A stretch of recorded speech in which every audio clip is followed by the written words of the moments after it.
TSPSC group 1 ఆశావహ అభ్యర్థులందరికీ కూడా టీసాట్ తరపున శుభాకాంక్షలు.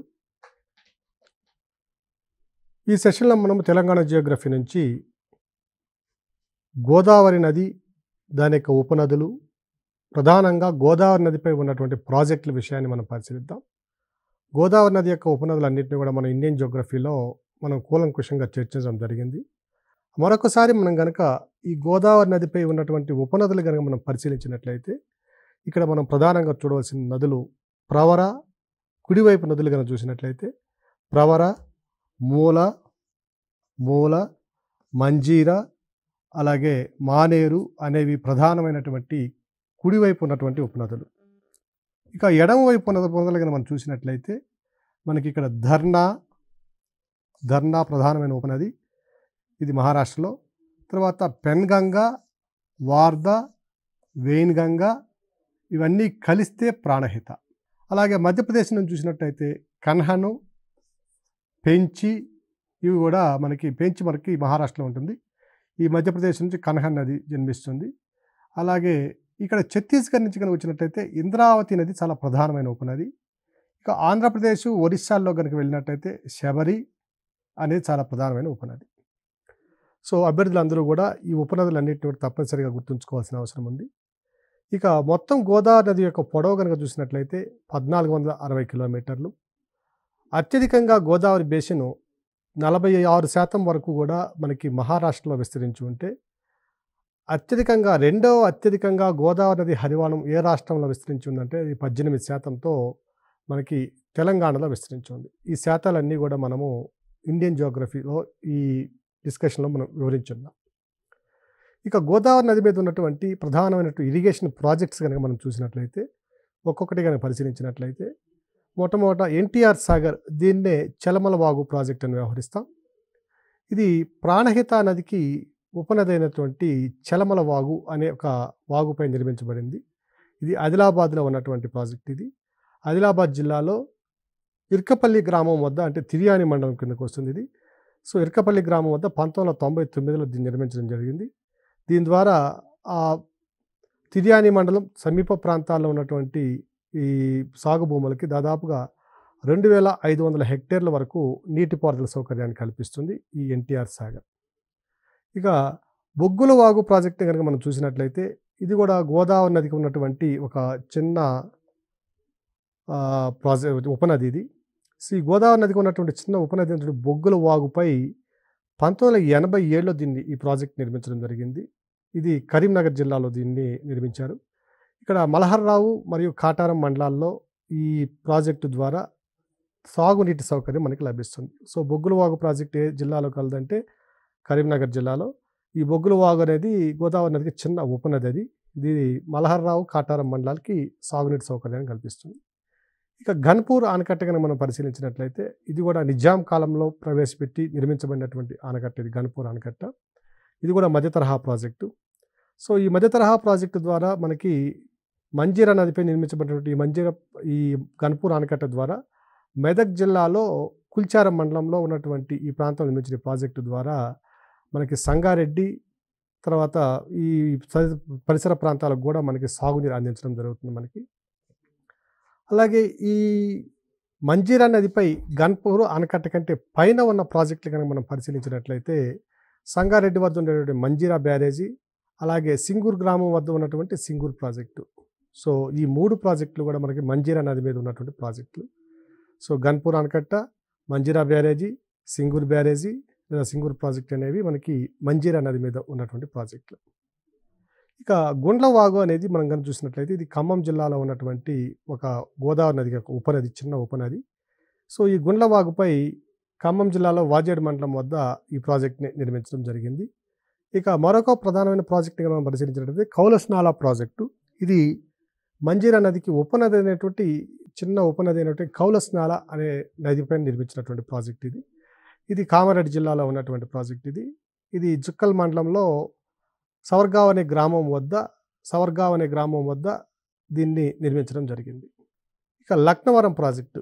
ఇది గోదావరి నది యొక్క ఉపనది అయినటువంటి మనకి ములుగు జిల్లాలో ఉన్నటువంటి ప్రాజెక్ట్ ఇది. ఈ ములుగు జిల్లాలో లక్నవరం వాగు ఉంది.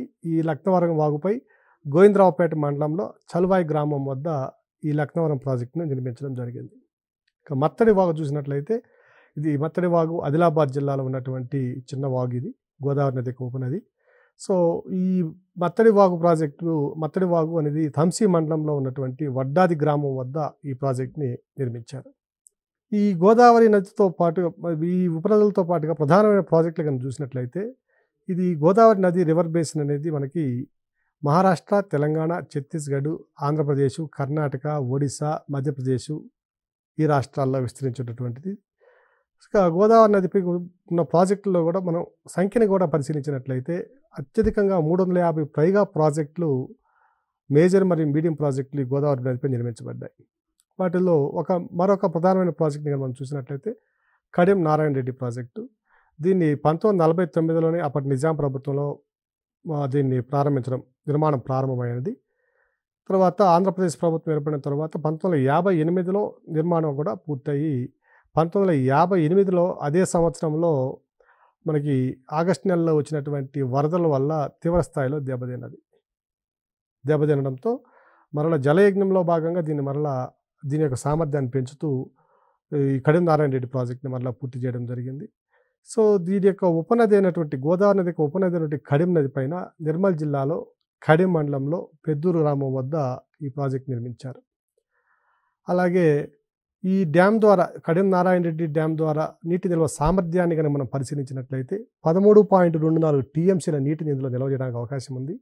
ఈ డ్యామ్ ద్వారా మనకి మంచిర్యాల, అలాగే జన్నారము, కడెము, దండేపల్లి, లక్సెట్పేట ఈ ప్రాంతాల్లో దాదాపుగా 68,000 ఎకరాల వరకు సాగునీటిని అందించడానికి అవకాశం ఉన్నది. వీటితో పాటుగా ఈ శ్రీరామ్ సాగర్ ప్రాజెక్టులో వచ్చేటటువంటి సరస్వతి కాలువ ఏదైతే ఉన్నదో దీని గురించి మరలా చర్చిద్దాం. శ్రీరామ్ సాగర్ ప్రాజెక్టు, ఈ శ్రీరామ్ సాగర్ ప్రాజెక్టు నుంచి వచ్చేటటువంటి సరస్వతి కాలువ ద్వారా ఈ డ్యాంలోనికి నీటిని కూడా సరఫరా చేయడం జరుగుతుంది. అంటే ఆయకట్టు స్థిరీకరణ కోసం శ్రీరామ్ సాగర్ ప్రాజెక్టు నీటిని కూడా మనము ఈ కడెం డ్యాంలోకి వదులుకోవడం జరుగుతుంది.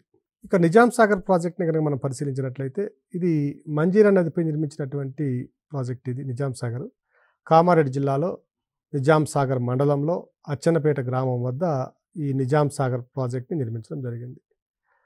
దీని యొక్క ప్రత్యేకత ఏమిటంటే తెలంగాణలో స్వాతంత్రానంతరం నిర్మించినటువంటి అతిపెద్ద ప్రాజెక్టులలో లేదా తెలంగాణలో నిర్మించిన మొట్టమొదటి ప్రాజెక్టు కూడా నిజాం సాగర్ ప్రాజెక్టే. ఈ డ్యామ్ను అప్పట్లో నిజాం అలీ ఖాన్ అంటే స్వాతంత్రానికి పూర్వమే నిర్మించినటువంటి అతిపెద్ద ప్రాజెక్ట్ ఇది. నిజాం మీర్ అలీ ఖాన్ 1923లో ప్రారంభించి 1931లో పూర్తి చేశారు. సో తెలంగాణ రాష్ట్రంలో స్వాతంత్రానికి పూర్వమే నిర్మించబడినటువంటి మొట్టమొదటి ప్రాజెక్టు ఏమిటి అంటే నిజాం సాగర్ ప్రాజెక్టు. తరువాత ఈ ప్రాజెక్టు నిర్మాణంలో మీర్ ఉస్మాన్ అలీ ఖాన్ యొక్క ఇంటర్నల్ అఫైర్స్ అడ్వైజర్ ఒక ఆయన ఉన్నారు. ఈ ఇంటర్నల్ అఫైర్స్ అంటే అంతర్గత వ్యవహారాలకు సలహాదారు ఆయన పేరు కనుక మనం చూసినట్లయితే నవాబ్ అలీ జంగ్. సో నవాబ్ అలీ జంగ్ అనే ఆయన ఈ ప్రాజెక్టు నిర్మాణంలో పూర్తి స్థాయిలో సహకరించి ఈ ప్రాజెక్టు పూర్తి కావడానికి విశేషమైనటువంటి కృషి చేసినటువంటి వ్యక్తి. పూర్తి పేరు నవాబ్ జంగ్. తర్వాత దీని యొక్క ప్రధానమైన సమస్యని కనుక మనం పరిశీలించినట్లయితే ఈ శ్రీరామ్ సాగర్ ప్రాజెక్టుకి వస్తున్నటువంటి నీటి పరిమాణం క్రమంగా తగ్గిపోతూ వస్తుంది.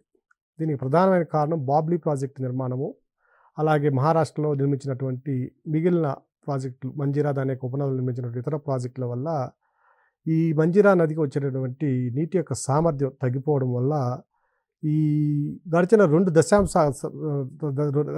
దశాబ్దాలుగా మనకి నీటి నిల్వ పరిమాణం కూడా తగ్గిపోతుంది. సో ఈ నిజాం సాగర్ ప్రాజెక్టు కనుక మనం చూసినట్లయితే ప్రత్యేకంగా గడిచిన 2 దశాబ్దాల కాలంలో 33% నీటి లభ్యత తగ్గిపోయినట్లుగా మనకి గణాంకాలు చెప్తున్నాయి. సో ఏ ప్రాజెక్టు విషయంలో నీటి నిల్వలు లేదా నీటి నిల్వ పరిమాణం లేదా నీటి లభ్యత తగ్గినట్లుగా మనకు తెలుస్తుంది అంటే అది తప్పనిసరిగా గుర్తుంచుకోవాల్సిన అంశము నిజాం సాగర్ ప్రాజెక్ట్. నిజామాబాదు మరియు కామారెడ్డి జిల్లాల్లో ఉన్నటువంటి 15 మండలాల్లో మనకి ఈ ప్రాజెక్టు ద్వారా 2.75 లక్షల ఎకరాలకు నీటి సరఫరా జరుగుతూ ఉంది అనే విషయాన్ని కూడా మనం గుర్తుంచుకోవాలి. ఈ ప్రాజెక్టు ద్వారా నిజామాబాద్, కామారెడ్డి జిల్లాల్లో పూర్తి స్థాయిలో 2.7 లక్షల ఎకరాలకు నీటి సరఫరా జరుగుతుంది. ఇక శ్రీరామ్ సాగర్ ప్రాజెక్ట్ని కనుక మనం పరిశీలించినట్లయితే దీన్నే పోచంపల్లి ప్రాజెక్ట్ అని కూడా వ్యవహరిస్తారు.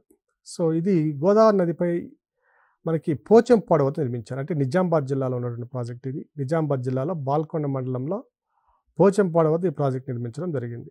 1963లో దీని నిర్మాణం ప్రారంభించి 1977లో దీని నిర్మాణాన్ని పూర్తి చేయడం జరిగింది. దీని యొక్క మరొక ప్రత్యేకత ఏమిటంటే తెలంగాణలో నిర్మించినటువంటి first multipurpose project in Telangana, మొట్టమొదటి బహుళార్థ సాధక ప్రాజెక్టు. అందులోనూ గోదావరి నదిపై నిర్మించిన మొట్టమొదటి బహుళార్థ సాధక ప్రాజెక్ట్ ఇది. సో ఈ శ్రీరామ్ సాగర్ ప్రాజెక్ట్ అనేది చాలా ప్రధానమైనటువంటి ప్రాజెక్టు. దీని యొక్క నీటి సామర్థ్యం కనుక చూసినట్లయితే 90 టీఎంసీల నీటిని మనము నిల్వ చేసుకోవడానికి అవకాశం ఉన్నది. అభ్యర్థులు ఒక ముఖ్యమైనటువంటి అంశాన్ని ఇక్కడ గుర్తుంచుకోవాలి. ఒక టీఎంసీ నీటితో 20,000 ఎకరాల వరకు వరి పంట పండించడానికి అవకాశం ఉంటుంది. 10,000 నుంచి 20,000 ఎకరాల వరకు వరి పంట పండించడానికి అవకాశం ఉంటుంది. సో 90 టీఎంసీల నీటిని నిల్వ చేసుకోవచ్చు ఈ ప్రాజెక్టు ద్వారా. ఇలాగే ఈ ప్రాజెక్టు నుంచి ఉన్నటువంటి మరొక ప్రధాన అంశం ఏంటంటే 3 కాలువలు ఉన్నాయి ఇక్కడ. అది కాకతీయ కాలువ, సరస్వతి కాలువ మరియు లక్ష్మీ కాలువ. ఈ 3 కాలువల ద్వారా మనకి వివిధ ప్రాంతాల నీటి సరఫరా చేయడం జరుగుతుంది. మనకి ఆదిలాబాదు, నిజామాబాదు, కరీంనగర్, వరంగల్, ఖమ్మము ఈ జిల్లాలన్నింటిలో కూడా దాదాపు 4 లక్షల ఎకరాల వరకు కూడా ఈ కాలువల ద్వారా నీటి సరఫరా మనకి జరగడం జరుగుతుంది. ఇక మంజీరా నదిపై ఉన్నటువంటి మరొక డ్యామ్ని కనుక పరిశీలించినట్లయితే ఇది సింగూరు డ్యామ్. ఇది మంజీరా నదిపై సంగారెడ్డి జిల్లాలో సింగూరు వద్ద నిర్మించడం జరిగింది. దీని యొక్క ప్రధాన ఉద్దేశము హైదరాబాద్కి నీటి సరఫరా కూడా దీని యొక్క ప్రధాన ఉద్దేశము. మొత్తం నీటి నిల్వ సామర్థ్యం కనుక చూసినట్లయితే 29 టీఎంసీలు. దీని ద్వారా 1998లో దీని నిర్మాణం పూర్తి చేశారు. దీని ద్వారా హైదరాబాద్కు కూడా తాగునీరు అందించడం జరుగుతుంది. ఇక లోయర్ మానేరు డ్యామ్, దిగువ మానేరు డ్యామ్ కనుక చూసినట్లయితే ఇది గోదావరి ఉపనది ఉన్నటువంటి మానేరు నది మీద కరీంనగర్ జిల్లాలో తిమ్మాపూర్ మండలంలో అలుగునూరు గ్రామం వద్ద దీన్ని నిర్మించడం జరిగారు. దీన్ని 1985లో నిర్మించడం జరిగింది. So lower Maneru dam. Lower Maneru dam ఏ జిల్లాలో కలదంటే కరీంనగర్ జిల్లాలో అలుగునూరు గ్రామం వద్ద ఉన్నదండి ఇది. దీనికి మరొక పేరు కూడా ఉన్నది. దీన్ని జీవి సుధాకర్ రావు లోయర్ మానేరు డ్యామ్గా వ్యవహరిస్తారు దీన్ని. అలాగే మానేరు నదిపై ఉన్నటువంటి మరొక ప్రాజెక్ట్ని కనుక చూసినట్లయితే మిడిల్ మానేరు డ్యామ్. ఈ మిడిల్ మానేరు డ్యామ్ని జలయజ్ఞంలో భాగంగా మనకి 2005లో ప్రారంభించడం జరిగింది దీన్ని. సో 2005లో ప్రారంభించబడినటువంటి ఈ ప్రాజెక్టు 2018లో పూర్తి చేశారు. దీన్ని రాజన్న సిరిసిల్ల జిల్లాలో మనకి మానేరు నది పైన బోయిన్పల్లి మండలంలో మన్వాడ గ్రామం వద్ద ఈ మిడిల్ మానేరు డ్యామ్ నిర్మించడం జరిగింది. దీని యొక్క నీటి నిల్వ సామర్థ్యం చూసినట్లయితే సుమారు 26 టీఎంసీల నీటి నిల్వ సామర్థ్యం కలిగి దాదాపు 2 లక్షల ఎకరాలకు పైగా దీని ద్వారా సాగునీరు సరఫరా జరుగుతున్నది. ఇంతకుముందు మనం చెప్పుకున్నాం శ్రీరామ్ సాగర్ ప్రాజెక్టులోకి వరద నీటి ఏదైతే వస్తుందో ఈ ఎస్ఆర్ఎస్పి కాలువ ద్వారా ఈ డ్యామ్లోకి వదులుతారని చెప్పుకున్నాం మనం. సో మరొక ప్రధానమైన అంశాన్ని ఇక్కడ మనం పరిశీలించినట్లయితే కాళేశ్వరం ప్రాజెక్ట్ నుంచి కూడా కొంత నీటిని మిడ్ మానేరు డ్యామ్లోకి పెంపి 2018 నుంచి ఈ మిడ్ మానేరు డ్యామ్ కింద ఉన్నటువంటి ఆయకట్టు స్థిరీకరణ కూడా చేయడం జరుగుతుంది. ఈ మానేరు నదిపై ఉన్నటువంటి మరొక ప్రధానమైన project upper Maneru dam. So Maneru నదిపైన ఉన్న ప్రాజెక్టులు lower Maneru, middle Maneru, upper Maneru dam. So ఈ అప్పర్ మానేరు డ్యామ్ని నిజాంల కాలంలోనే ప్రారంభించి నిజాంల కాలంలోనే దీన్ని పూర్తి చేయడం కూడా జరిగింది. 1943లో ప్రారంభించి దాదాపుగా పూర్తయిన స్థితిలోనే దీన్ని మనం స్వాతంత్రం అంటే హైదరాబాద్ రాష్ట్రం భారతదేశంలో విలీనం అయ్యేటప్పటికి దాదాపుగా 70% పని పూర్తయినట్లుగా కూడా మనకి తెలిసింది. సో 1950లో మిగిలిన పని పూర్తి చేసి దీన్ని జాతికి అంకితం చేయడం జరిగింది. ఇది కూడా రాజన్న సిరిసిల్ల జిల్లాలో గంభీరావుపేట మండలంలో నర్మల్ గ్రామం వద్ద ఈ అప్పర్ మానేరు డ్యామ్ నిర్మించడం జరిగింది. ప్రాజెక్టులో ఉన్నటువంటి అప్పర్ మానేరు డ్యామ్లో ఉన్నటువంటి ఈ బ్యాక్ వాటర్స్ వల్ల కొంత ఒక బ్రిడ్జి కట్టవలసినటువంటి పరిస్థితి ఏర్పడింది. ఈ బ్రిడ్జిని కూడా నిర్మించి మనకి 2018లో కేటీఆర్ చేతుల మీదుగా 2018లో శ్రీగదా బ్రిడ్జి అనే పేరు ఇది.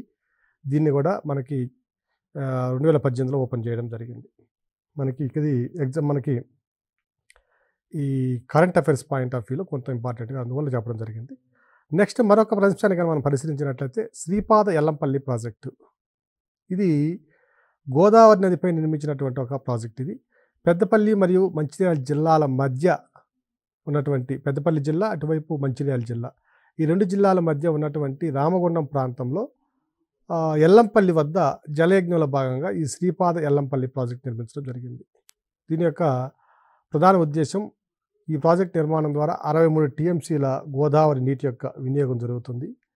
దీంట్లో రెండవ దశలో మరలా ఒక 49.5 టీఎంసీల నీటిని కూడా ఎత్తిపోతల పథకం ద్వారా మనకి మెదక్కు, వరంగల్లు, అలాగే ఆదిలాబాదు, కరీంనగర్, నిజామాబాద్ జిల్లాలకు కూడా వీటి ద్వారా నీటిని సరఫరా చేయాలనే ఒక స్టేజ్ ప్రాజెక్టు, ఇది రెండవ స్టేజ్ కూడా దీన్ని ప్రారంభించడం జరిగింది.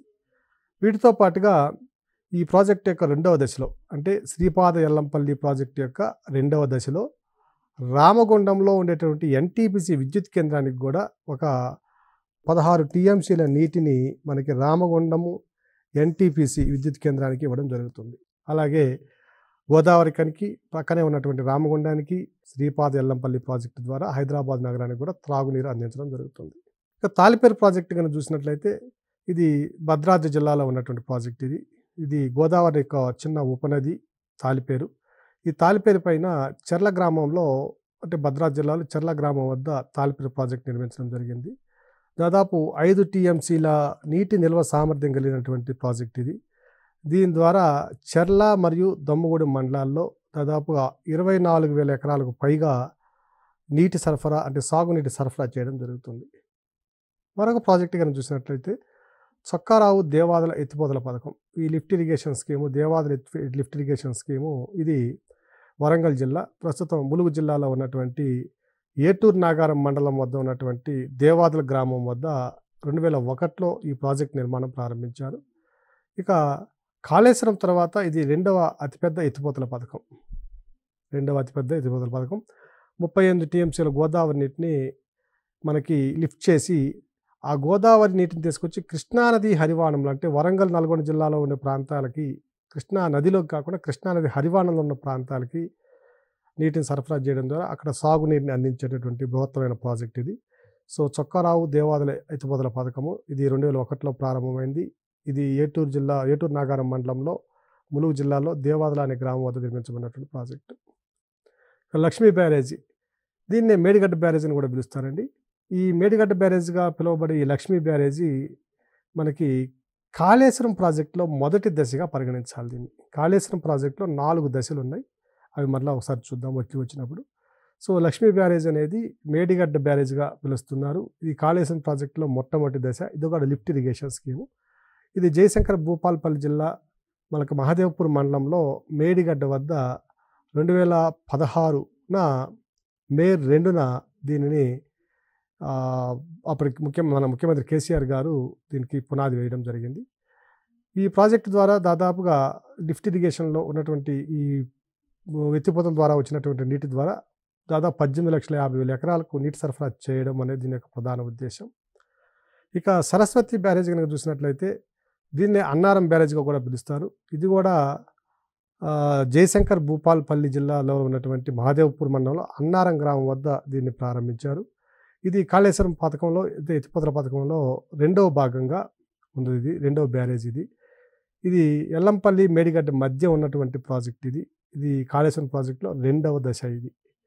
ఇక దాని ద్వారా కూడా దాదాపు 18.5 లక్షల ఎకరాలకు సాగునీటిని అందించడంతో పాటు మరొక 11.8 లక్షల ఎకరాల ఆయకట్టు స్థిరీకరణ కూడా చేయడం దీని యొక్క ప్రధాన ఉద్దేశం. సో రెండవ దశలో ఉన్నటువంటి సరస్వతి బ్యారేజీ, మొదటి దశలో ఉన్నటువంటి లక్ష్మీ బ్యారేజీ, ఈ రెండు కూడా మనకి కాళేశ్వరం ప్రాజెక్టులో అంతర్భాగాలు. సందిళ్ళ బ్యారేజీ ఇంకొకటి ఉన్నదండి. ఇక్కడ సందిళ్ళ బ్యారేజీగా పిలువబడే ఈ ప్రాజెక్ట్ ఏదైతే ఉందో దీన్ని పెద్దపల్లి జిల్లాలో ఉన్నటువంటి మందరి మండలం వద్ద కాజీపేట గ్రామంలో గోదావరిపై నిర్మిస్తున్న ప్రాజెక్ట్. ఇది కాళేశ్వరం ప్రాజెక్టులో స్టేజ్ 3 అండి. ఈ స్టేజ్ 3 ద్వారా ఉండేటువంటి సుందిళ్ళ బ్యారేజీ ఏదైతే ఉన్నదో దీని ద్వారా దాదాపుగా 7,40,000 హెక్టేర్లకండి, ఎకరాలు కాదు ఇది, హెక్టేర్లకు నీటి వసతి కల్పించడంతో పాటు సాగునీరు కొత్తగా కల్పించడంతో పాటు మరో 7,40,000 హెక్టేర్ల వరకు ఆయకట్టు స్థిరీకరణ చేయడం కూడా దీంట్లో యొక్క ప్రధాన ఉద్దేశంగా ఉంది. ఇక కాళేశ్వరం లిఫ్ట్ ఇరిగేషన్ ప్రాజెక్ట్ చూసినట్లయితే ఇప్పుడు మనం చూసినటువంటి సుందిళ్ళ బ్యారేజీ, లక్ష్మీ బ్యారేజీ, ఈ 3 ప్రాజెక్టులు ఏదైతే చూసాం ఇవన్నీ కూడా కాళేశ్వరంలో అంతర్భాగంగా ఉన్నటువంటి ప్రాజెక్టు. ఇక ఈ కాళేశ్వరం లిఫ్ట్ ఇరిగేషన్ ప్రాజెక్ట్ కనుక మనం చూసినట్లయితే ఇది ప్రపంచంలోనే అత్యంత ఎత్తైనటువంటి ఎత్తిపోతల పథకం. ఈ పథకాన్ని మనకి ఎక్కడ ప్రారంభించారంటే ఈ గోదావరి ఇక్కడ నదిని కనుక చూసినట్లయితే పెన్గంగ, వార్ధ, వేయిన్గంగ, ప్రాణహిత. సో ఇది పెన్గంగ, ఇది వార్ధ, ఇది వేయిన్గంగ, ఇది ప్రాణహిత. సో ఈ ప్రాణహిత నది అనేది గోదావరి నది యొక్క ఉపనదుల్లో అత్యంత పెద్ద ఉపనది. భారతదేశంలోనే 7వ అతిపెద్ద నదీ వ్యవస్థ ఇది. ఇది గోదావరి నదీ వ్యవస్థలో సుమారుగా ఒక 38% వరకు డ్రైనేజ్ బేసిన్ ఆక్రమిస్తుంది. అంతవంటి పెద్ద నది ఇది. ఈ గోదావరి కలిసిన తర్వాత ఇక్కడ ఈ ప్రాంతంలో కాళేశ్వరం ప్రాజెక్టు జరుగుతుంది. సో ఇది గోదావరి నది. సో గోదావరి ప్రాణహిత కలిసిన అనంతరం ఈ కాళేశ్వరం ప్రాజెక్ట్ జరుగుతుంది. ఇది ప్రపంచంలో అత్యంత పెద్దదైనటువంటి ఎత్తిపోతల పథకం ఇది. సో ఇది జయశంకర్ భూపాలపల్లి జిల్లాలో మనకి కాళేశ్వరం అనే గ్రామం వద్ద నిర్మిస్తున్న ప్రాజెక్టు. ఈ ప్రాజెక్ట్ని కనుక చూసినట్టు దీన్ని 7 లింకులు మరియు 28 ప్యాకేజీలుగా విభజించారు. ఇది మొత్తం మీద జిల్లాల విభజన అనంతరం, కొత్త జిల్లాల పునర్విభజన అనంతరము 13 జిల్లాల్లో 1800 కిలోమీటర్ల మేర ఈ కాలువలను తవ్వడం ద్వారా దాదాపుగా ఈ 13 జిల్లాలతో పాటు మిగిలిన కొన్ని అనేక ప్రాంతాలకు సాగునీరుతో పాటు తాగునీరు కూడా అందించడం. ఈ 13 జిల్లాల్లో 1800 కిలోమీటర్ల కాలువ ద్వారా దాదాపుగా 240 టీఎంసీల నీటిని వినియోగించడం కూడా ఇందులో ప్రధాన అంశంగా మనం భావించాలి. మొత్తము ఈ 240 టీఎంసీల నీటిలో 195 టీఎంసీలు శ్రీపాద ఎల్లంపల్లి ప్రాజెక్టు నుంచి, అలాగే 20 టీఎంసీలు మరియు భూగర్భ జలాలను అభివృద్ధి చేయడం ద్వారా మరో 20 టీఎంసీలను నీటిని కూడా ఇందులో వినియోగంలో తీసుకురావడం జరుగుతుంది. ఇక ఈ మొత్తం టీఎంసీల్లో 169 టీఎంసీలు వ్యవసాయానికి, 30 టీఎంసీలు హైదరాబాద్ తాగునీటికి, అలాగే 16 టీఎంసీలు పారిశ్రామిక అవసరాలకి, మరో 10 టీఎంసీలు సమీప ప్రాంతాల్లో ఉన్నటువంటి గ్రామాల్లో ఉన్నటువంటి త్రాగునీటి అవసరాలకు ఉపయోగిస్తారు. అలాగే ఈ కాళేశ్వరం ఎత్తిపోతల పథకం ద్వారా నీటిని మళ్లించేందుకు, అంటే మళ్ళీ ఆ నీటిని ఒక ప్రాంతం నుంచి ఇంకో ప్రాంతం మళ్లించేందుకు మనం ఇంత చూసినట్లుగా మేడారం బ్యారేజీ, అన్నారం బ్యారేజీ, సుందెల బ్యారేజీతో పాటు మరొక భారీ స్థాయిలో నీటిని నిల్వించే బ్యారేజ్ కూడా ఇక్కడ నిర్మించడం జరుగుతుంది. ఇది రామడుగు బ్యారేజీ.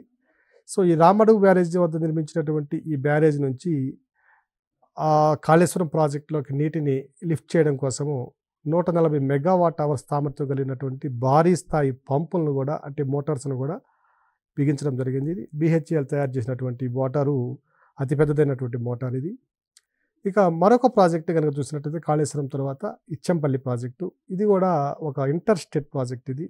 ఇందులో కూడా 3 రాష్ట్రాలు ఉన్నటువంటి ప్రాజెక్ట్ ఇది. అటు తెలంగాణతో పాటు మహారాష్ట్ర, ఛత్తీస్గఢ్లో కూడా ఈ మల్టీపర్పస్ ప్రాజెక్టులో భాగస్వాములు. ఈ ప్రాజెక్టుని గోదావరి నదితో ఇంద్రావతి కలిసిన తర్వాత కరీంనగర్ జిల్లాలో నిర్మిస్తారనేది. సో మనం చూసినాం ఇందాక ఈ ప్రాంతంలో ఉన్నటువంటి ఈ పెన్గంగ, వార్ధ, వేయిన్గంగ, ప్రాణహిత, దీని తర్వాత ఇంద్రావతి నది వస్తుందండి. సో ఇది గోదావరి నది. సో ఈ గోదావరి నదితో ఇంద్రావతి నది కలిసిన తర్వాత ఈ ప్రాంతంలో ఉన్నటువంటి ప్రాజెక్ట్ ఇచ్చంపల్లి ప్రాజెక్టు. సో ఇది కూడా మహారాష్ట్ర, ఛత్తీస్గఢ్, తెలంగాణ ఉమ్మడి ప్రాజెక్టు. ఇంద్రావతి నదితో గోదావరి కలిసిన తర్వాత కరీంనగర్లో నిర్మిస్తున్నటువంటి ప్రాజెక్ట్ ఇది. ఇక్కడ మరొక ప్రధానమైన అంశం ఏమిటంటే, గోదావరి నదీ వ్యవస్థలో తెలంగాణలో ఏ ప్రాంతంలో అత్యధికంగా సాగునీటి లేదా నీటి నిల్వ చేసేందుకు అవకాశం ఉన్నది అనే ప్రశ్న కనుక మనకు వచ్చినట్లయితే ఇది తప్పనిసరిగా ఇచ్చంపల్లి ప్రదేశమే. సో ఈ ఇచ్చంపల్లి ప్రదేశం వద్ద దాదాపుగా 1000 టీఎంసీల వరకు గోదావరి నీటిని నిల్వ చేసుకోవడానికి అవకాశం ఉన్నది. కానీ ఇక్కడ నీటిని నిల్వ చేయలేకపోవడానికి ప్రధాన కారణం ఏమిటంటే, ఈ నీటిని నిల్వ చేసినట్లయితే మనకి సమీపంలో ఉన్నటువంటి ఈ కోల్ మైన్స్, బొగ్గు గనులు ఏవైతే ఉన్నాయో అవన్నీ కూడా ప్రాజెక్టులో అంతర్ధానం అయిపోవడానికి అవకాశం ఉంది. సో 125 మీటర్ల ఎత్తులో నిర్మించినట్లయితే దాదాపు, అంటే సముద్ర మట్టం నుంచి 125 మీటర్ల ఎత్తులో నిర్మించినట్లయితే దాదాపు 1000 టీఎంసీల వరకు నీటి నిల్వ చేసడానికి అవకాశం ఉన్నది. అట్లా కాకుండా 112.5 టీఎంసీలు కనుక మనం మీటర్ల ఎత్తులో కనుక నిర్మించినట్లయితే మనకి దాదాపుగా ఇక్కడ ఒక 60 నుంచి 70 టీఎంసీల నీటిని మాత్రమే నిల్వ చేసుకోవడానికి అవకాశం ఉన్నది. ఆలీసాగర్ లిఫ్ట్ ఇరిగేషన్ స్కీమ్ కనుక చూసినట్లయితే ఇది 1931లోనే మీర్ ఉస్మాన్ అలీ ఖాన్ ప్రారంభించినటువంటి ప్రాజెక్ట్ ఇది. ఈ సరస్సు నిర్మించడం జరిగింది. ఒక బ్యాక్ వాటర్స్ని లిఫ్ట్ ఇరిగేషన్ ద్వారా పంపించడం కూడా ఇందులో ప్రధానంగా ఉంది ఇక్కడ. సో ఆలీసాగర్ లిఫ్ట్ ఇరిగేషన్ స్కీమ్గా మనం చూసినట్లయితే ఈ 1931లో ఆలీసాగర్ సాగర్ నిర్మించారు. ఈ ప్రాజెక్ట్ ద్వారా బ్యాక్ వాటర్స్ లిఫ్ట్ ఇరిగేషన్ ద్వారా మరలా పోచంపాడ్ డ్యామ్ నుంచి ఎత్తిపోయడంతో సుమారుగా 54,000 ఎకరాలకు ఆయకట్టు స్థిరీకరణ చేయడానికి ఉపయోగించింది. So Alisagar lift irrigation scheme యొక్క ప్రధాన ఉద్దేశం ఏమిటంటే ఇది 54,000 ఎకరాల ఆయకట్టు స్థిరీకరణ దీనిలో ప్రధానమైన అంశం.